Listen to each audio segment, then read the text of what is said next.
হাফেজ আবু বকর ভাই শুক্রাণুর কোয়ালিটি কম মানে খারাপ, ভালো করবো কেমনে জানতে চাইছেন? হাফেজ আবু বকর ভাই শুক্রাণুর কোয়ালিটি যদি কম হয় তাহলে আপনার উচিত হবে 3 মাস বা 6 মাস পর শুক্রাণু টেস্ট করে দেখবেন।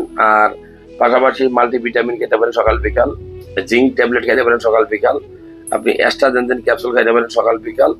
ডাক্তারি পরামর্শ নিয়ে আরো অনেক ওষুধ আমরা দিই, আপনি খেতে পারেন। পাশাপাশি আপনি ডিম খাবেন বেশি করে, ডিমের কুসুম সহ। মাছ খাবেন, তাহলে একটা মাছ বিশেষ করে টুনা মাছ, স্যালমন ফিশ। সবুজ শাকসবজি খাবেন দিনে 3 বার, 3 বেলা 2 বেলায়, বিশেষ করে পুঁই শাক, পালং শাক, টমেটো, হ্যাঁ, তারপরে ফুলকপি, পাতাকপি, এগুলো খেতে পারেন। আর গুরুত্বপূর্ণ হলো সপ্তাহে 2 দিন বা 3 দিন লাল মাংস খাবেন।